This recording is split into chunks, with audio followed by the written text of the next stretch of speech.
welcome to the CraveCast. Ladies and gentlemen, I am your host for the CraveCast, Eric Mack, and I'm joined today by Kelsey Adams and Stephen Beecham at the CNET studio in San Francisco, and Amanda Kuzer, also on Skype from Albuquerque, New Mexico. I'm actually coming to you today from the offices of my local newspaper and the company I once worked for here in Taos, New Mexico, the fine Taos News, one of the finest news sources between Albuquerque and Denver. Check it out. And because apparently in my neighborhood, it's the print media that has the best broadband connection. So yeah, there we go right there. So thanks to the Taos News for hosting me today. And also, if you're joining us in the chat room, you can join us and chat with us on our YouTube, in the YouTube chat room, youtube.com/cnet, and you'll see the link for the CraveCast there. Go ahead and join us there if you'd like to chat, and also on our live stream page. And you can also tweet at us at Crave. We're keeping an eye on that one as well. So in today's CraveCast, we're going to look ahead to a few big days that are coming up soon. Obviously, there's Halloween next week, which is an important date. Yay! And woohoo! And I can't know wait. people in the chat room are a little disappointed we're not in costume. So it's like it's a lazy. Wait, okay. Right. I'm totally in costume. This is Steve. Oh, you are? Oh, And cool. see, pearl encrusted Okay. magnifying glass. You don't see that every day. And as you can clearly tell, I'm in costume as a international traveler here behind me. Oh, cowboy. That's a cowboy shirt. I'm a cowboy on the road. And so we got Halloween, and but meanwhile, while we wait for the zombie apocalypse here in the U.S., we've also got an election coming up just a few days after All Hallows Eve. And so I actually want to start off with a little bit of political news before we get into the more critical question of the day involving zombies and bears. But first, here in America, satisfaction with our politicians and particularly with Congress is at an all-time low. In fact, over the summer, Americans were asked how favorably they looked upon some of our more popular politicians, names like Hillary Clinton, Rand Paul, Barack Obama. And they were Americans at the same time recently were also asked how they felt about popular Star Wars characters. And when you mash up the results of those two surveys, as the Washington Post did over the summer, you find that Han Solo, Yoda, and even Darth Vader poll much higher with the American people than Hillary, Obama, Paul Ryan, or any other notable politicians. In fact, Hillary Clinton and Boba Fett are like polling neck and neck. So I don't know what that says. Well, and they try to make that sound like a negative thing. But if you think about it, Boba Fett has a huge cult following and has done for a really long time. And hobbyists go to incredible lengths to reproduce his armor, his weapons. I mean, he's a very, very popular character. And so I think this augurs well for Hillary's candidacy. So Hillary may have actually found a running mate, Yeah. it sounds like. However, there was one character from the Star Wars universe that actually polled significantly worse than most of our politicians. Any guesses at who that might be? Jar Jar. Yeah, indeed. Jar Jar polls very well. guess So that's right. a Biden Binks ticket is not the ticket for 2016, it turns out. Oh, God, I'd actually love to see their here's campaign the trail. Yeah, there it is there. right there. So, with this state of things in mind, I actually put out a clarion call on CNET yesterday calling for the formation of a new political party, something that harnesses the wisdom and the popular culture influence of geeks and nerds and fans like us. Tentatively, I'm calling it Geeks and Nerds United, or GNU, which has a lot of other great meanings. I actually like to pronounce it just new with the silent G, but technically that's incorrect. But as people will definitely point out in the comments. But whatever. So the real question, though, today is what would this new party of geeks and nerds stand for? I mean, what is our platform? I've got a few serious ideas like net neutrality, free and open internet, the right to access of information. And as our comrade Michael Franco pointed out, he also supports the idea of resolving all international conflicts via one huge LARPing tournament, which, I'm all about that. But what do you guys think? If we could actually pull off the GNU party of Geeks and Nerds United, what should it stand for?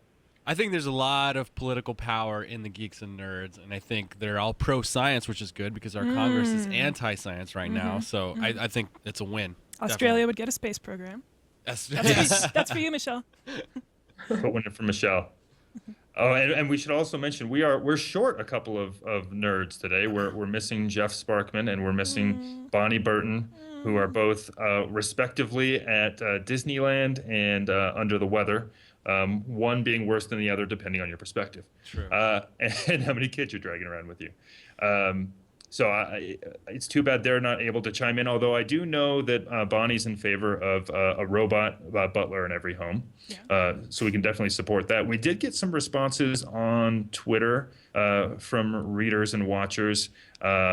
Free education for everyone, which I think, That's cool. given what we were saying about science and the lack of being a little bit behind the world in science education, that we could certainly support that.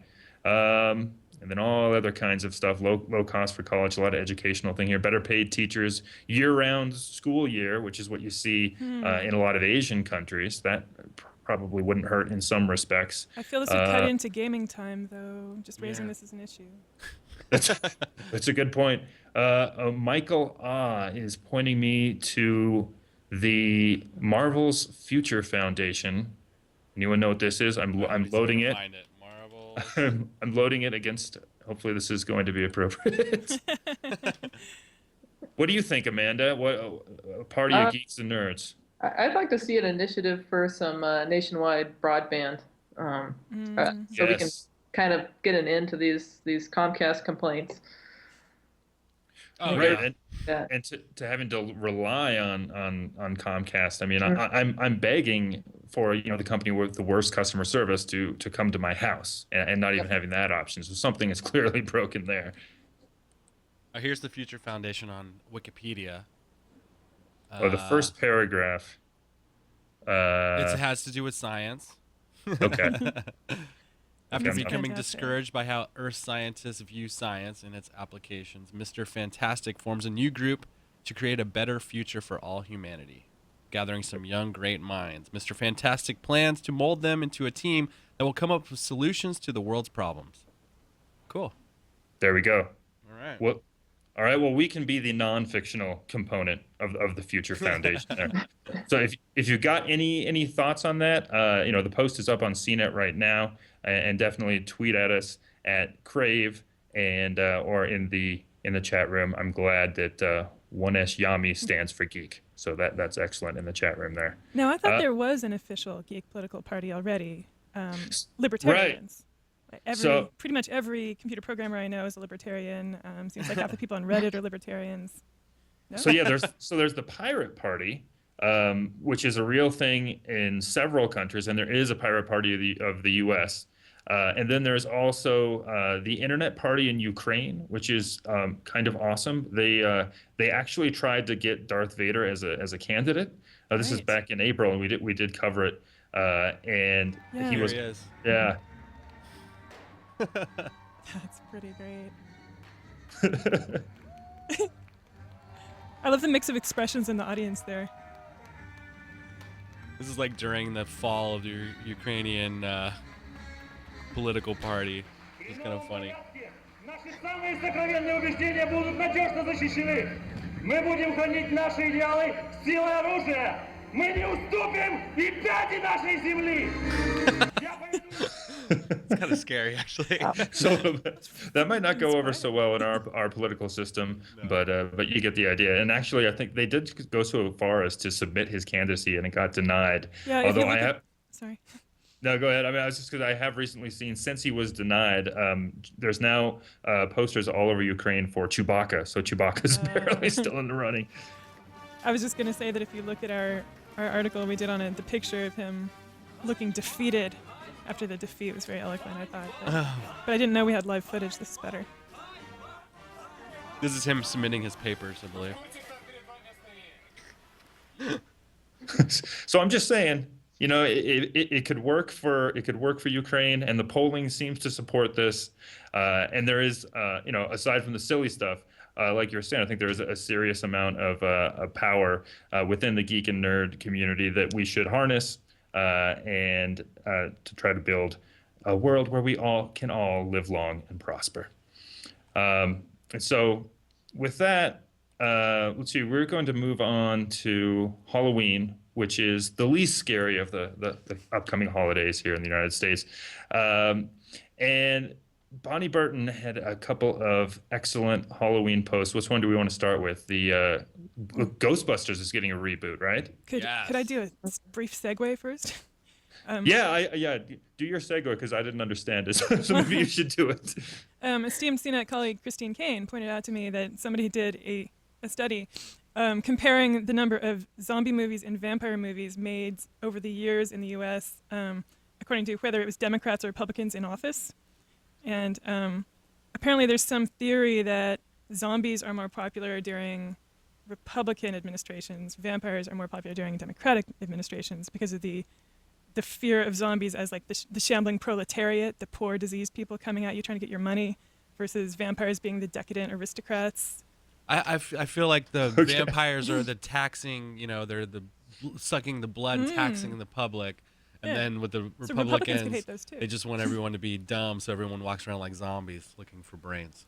So this theory has been floated, and they have a chart with the numbers per year. Where is that? It's in there. I put the link in there. So that so the link's a few years old. I think it's from 2009, and it would seem that since then, I mean, at least pop culture wise, we've moved into more of a zombie phase, arguably, wouldn't you think, with like World War Z and The Walking Dead, or is that not how it works? Well, we seem to be having a big upsurge in both, really, lately. So I don't know what that means. Are we going to third party time?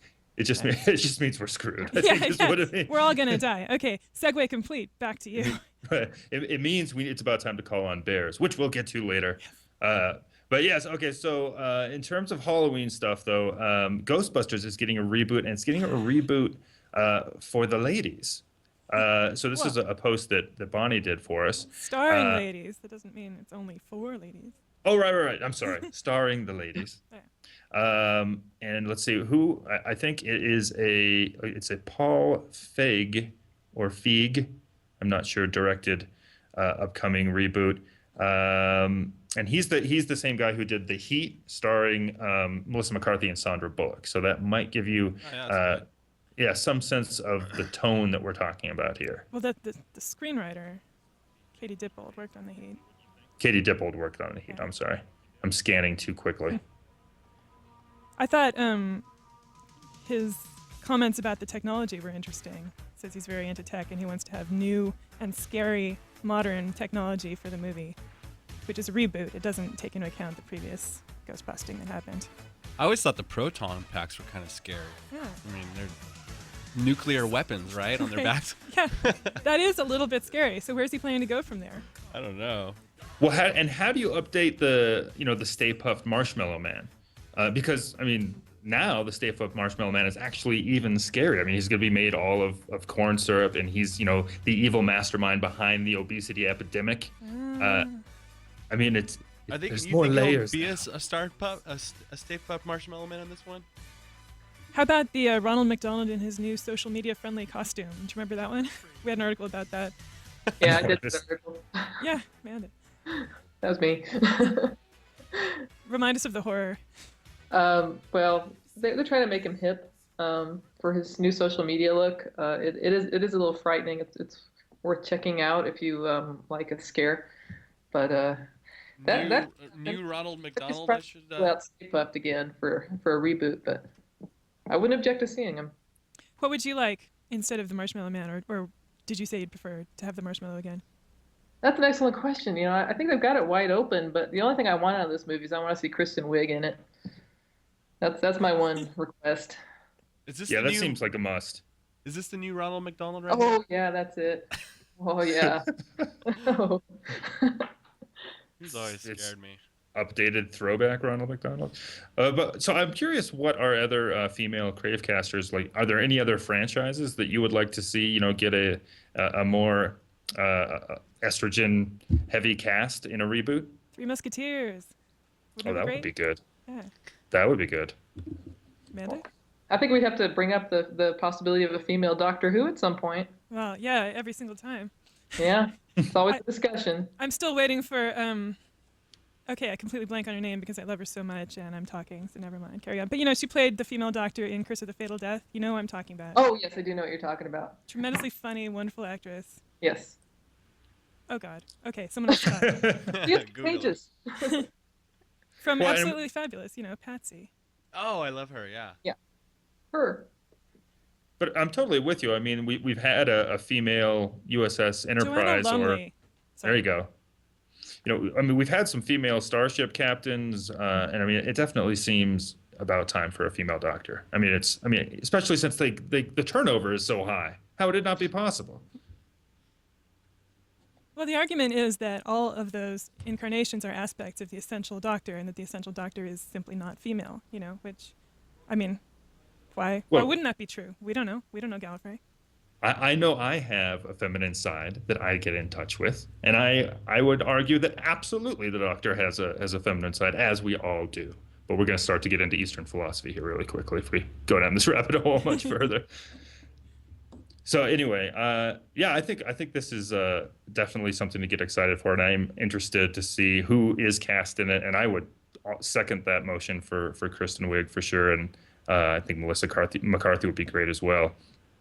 So, but on to beer, specifically beer, beer out of a pumpkin, and I'm not talking like the seasonal pumpkin flavored or pumpkin Pumpkin hint of spice pumpkin. beer. Yeah, it's not. Yeah, no pumpkin spice here whatsoever. This is an actual pumpkin beer keg for Halloween.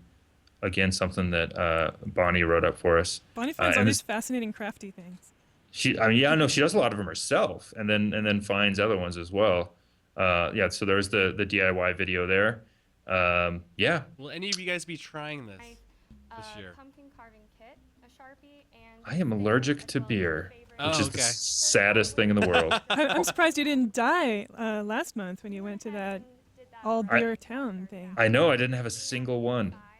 As tempting as unlimited lime margaritas are, yeah. You could probably I, make a killer sangria with this pumpkin too. Oh man, Pumpkin sangria. Where your spigot will go.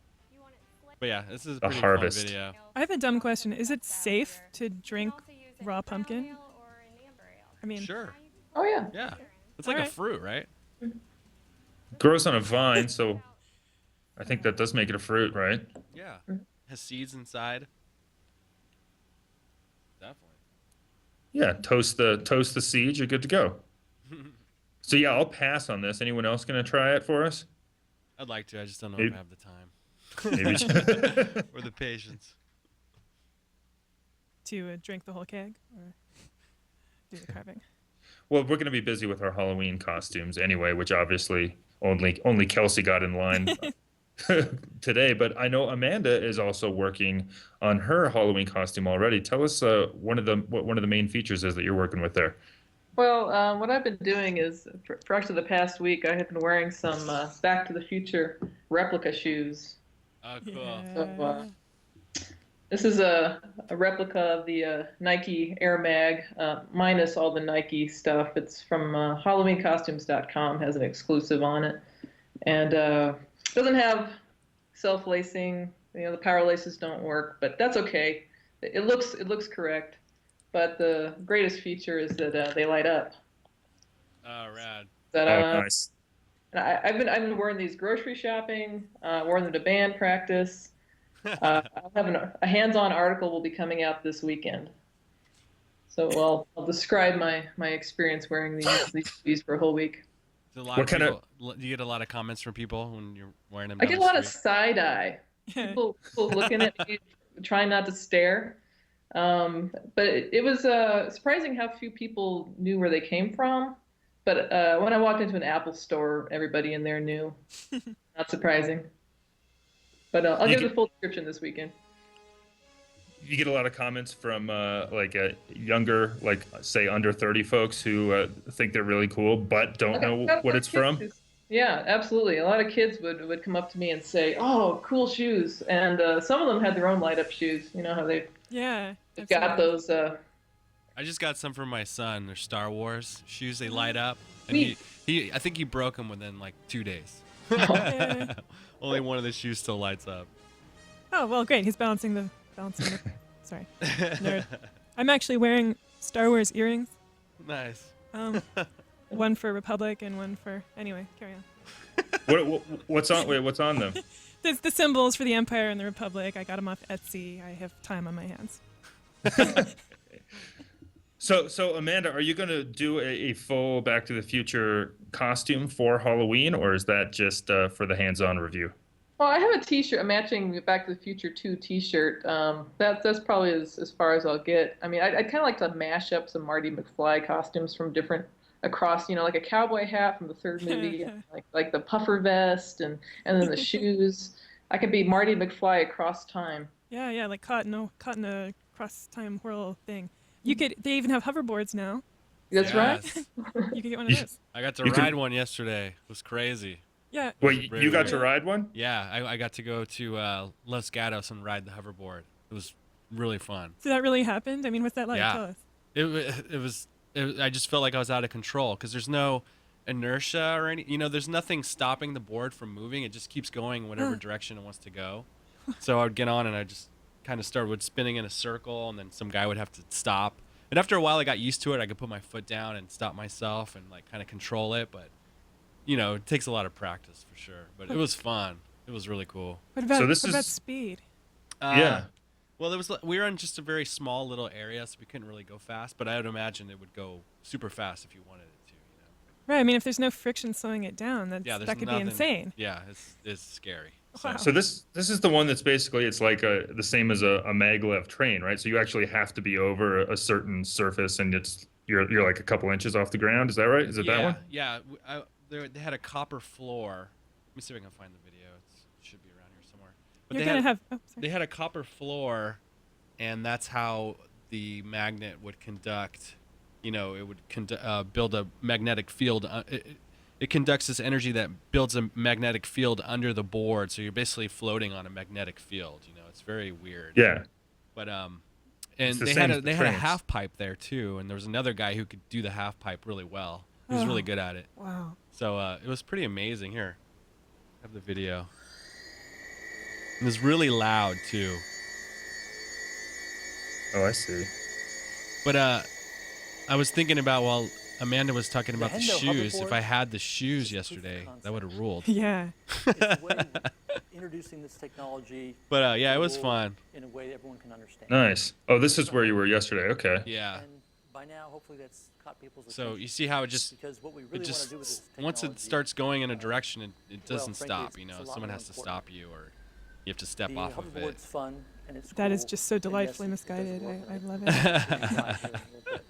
It was And crazy. so, dude, you there's guys, there's a nice undershot of it. Technology in the I just hands thought of of something incredible. everywhere. So that's all copper you're telling me. Yeah, and you can also ride it on an aluminum floor. Or, there's other surfaces you can ride it on, but they had a copper floor for their studio space. So last month when we were at there was a tour of the Motorola headquarters in Chicago, and some of the other CNET folks were there. And they have in the middle of that building, they have a big room where they test the radios and stuff that's entirely copper lined on all four sides. Oh wow. That would be like the most incredible hoverboard arena Oh hell yeah. in existence. That's what the guy was talking about too. He's talking about having hoverboard parks, theme parks, and roller coasters and stuff. So, the future is wide open. That's incredible. That's particularly incredible after there was, that hoax, including Doc Brown. Yeah. I think a few months ago that there was a real hoverboard, Yeah. but it was a hoax, and now it's real. That's awesome. With Tony Hawk and they actually mentioned that in the meeting we were at yesterday. It was funny. How did they hoax it? Here I think I can find the video, but they did like a reveal. They did like a reveal video where like here's the first working hoverboard, and it was fake, But they never say in the video at all, like they never addressed that it was a fake video. They just kind of put it out there like it was real, and Right. a lot of people got upset with them. Yeah. Keep the dream alive. Yeah. All right. Well, so back to our crumbling world. On the Halloween theme, Amanda, you had this other great post about zombies, since it is that time of year, and particularly, just tell me about zombie versus bear, and then let's have the conversation. All right. This is pretty simple premise. The National Wildlife Federation is doing a series of videos where they look at various wildlife versus zombies, and the first one is zombies versus bears. And the basic idea here is that zombies are walking bags of meat, and bears like to eat meat, and therefore, grizzly bears, brown bears could just totally go to town, just chow down on these zombies, and actually be really good allies for the surviving humans in case of apocalypse. Now, but do bears eat rotten meat? I think that's an issue here. Oh, I think they'll kind of eat anything. Oh, all right. Actually, I believe that. Yeah, I think they'd go. I think they go to town. Yeah. They're scavengers. They go through all the garbage cans in Tahoe and everything. Good point. Bears are really scary. I saw one up close Oh one man, time. yeah. They're huge, they're incredibly strong, and they have these little eyes that look at you. So who would win actually? Do we get that in the Bears. So Bears? Okay. Bears. yeah, Ask Stephen so Colbert. Stephen Colbert was right. Yeah. now, did they clarify, Amanda, like what breed of zombie we're talking about here? Because Walking Dead zombies are pretty dumb and immobile, but the World War Z zombies were like super athletes on zombies on steroids.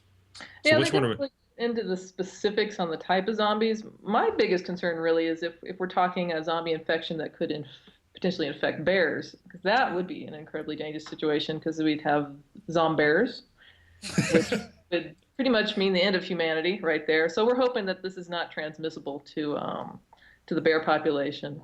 Top of But the I think food chain. pretty much any zombie they could catch, and bears are fast. I've looked up some facts on grizzly bears and found that their claws can get up to 6 inches long, and they can bite through a cast iron skillet. So I Oh think my God. I think we could kind of rely on bears to be our buddies in case of zombie apocalypse. Did you say bears can bite through a cast iron skillet? That's According to National Geographic, a grizzly bear can bite through a cast iron skillet. And you That's know how terrifying. they found that out. Somebody tried to fend off a bear with a cast iron skillet. There's no other explanation.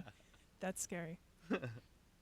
Did they do like a zombie versus safari situation? Because in North America, bears are kind of like as scary as it get, and you tend to be able to get rid of them with a really loud whistle. But if this were in Africa, then you're dealing with forget zom bears. You got zom rhinoceroses and zompotamuses and zom lions. Yeah, zom Yeah. hippos I think would be the most dangerous, really. Well, Oh, it says yeah. that upcoming episodes will have cool things like ravens and flesh-eating beetles. That's going to be really gross. Zombie flesh-eating beetles. Well, so let's see. We also had some other zombie news, I believe.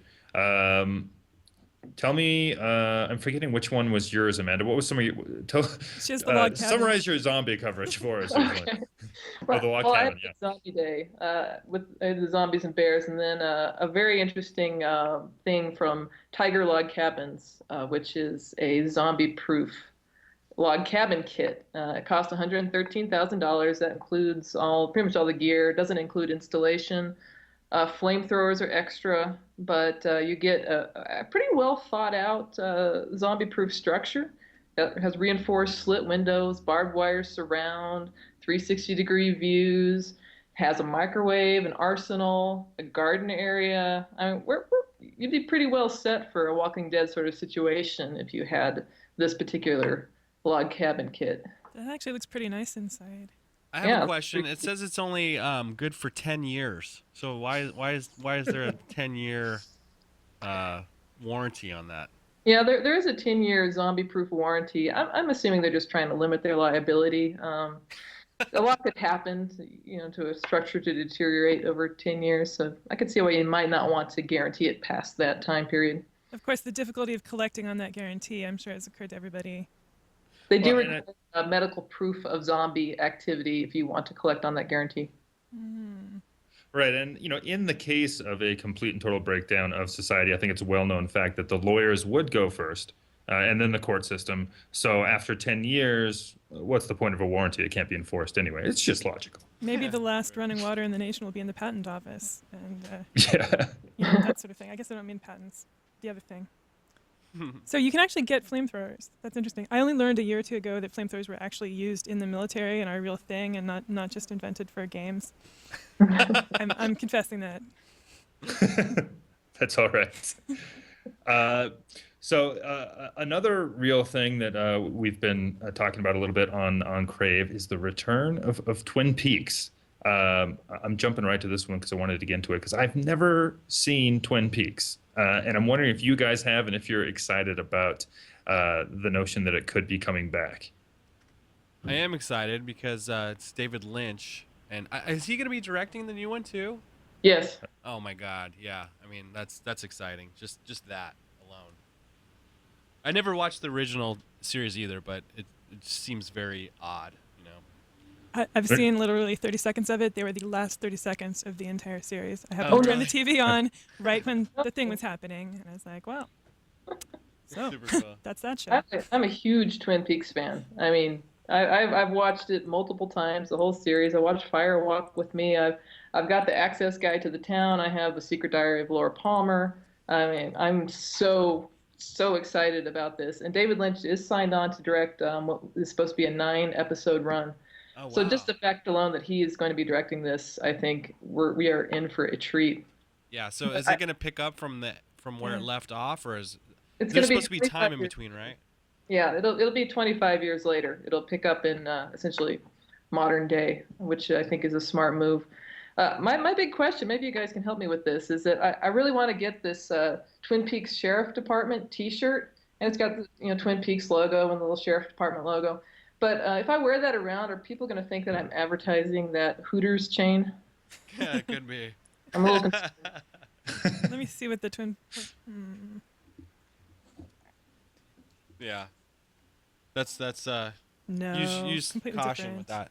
Yeah, maybe I'll get a different one. Maybe a Fire Walk with Me or something. All right, well, finally to wrap things up, you guys, what are your Halloween plans before we go? For your costume plans or otherwise?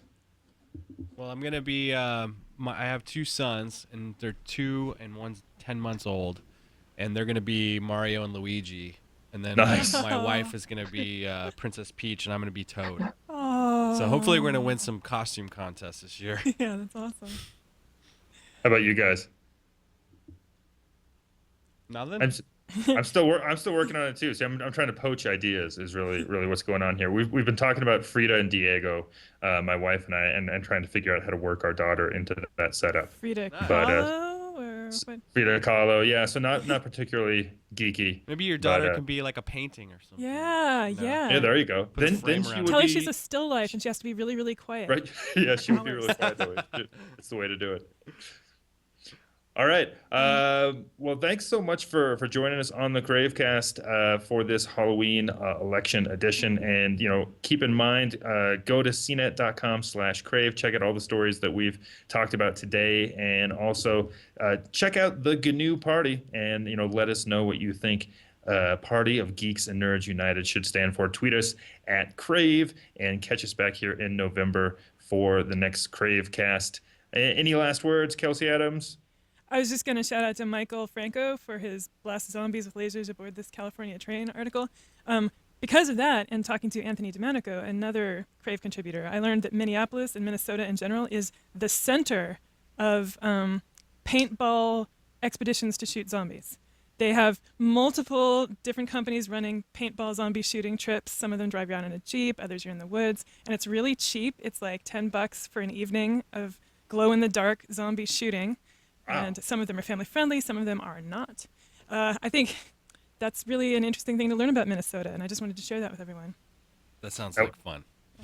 We have new Halloween plans, perhaps road trip time. Hey, I will meet you guys there if you're willing. Last words before the zombie apocalypse, Amanda Kuzer. No, but I was going to tell you that I think I'm probably going to dress up as Tom Baker, Doctor Who, for Halloween. Got my scarf and everything. I'm ready to go. It's a nice There you warm go. costume, too. Yeah. We should, we should make a statement and we should all dress up as female Doctor Who. I think that's what we should. Can't wait to see it. I can't believe I forgot Joanna Lumley's name. I'm so ashamed. Thank you. Yes. All right. Well, on that note, thanks, you guys. We'll see you at the next CraveCast. CNET.com/crave.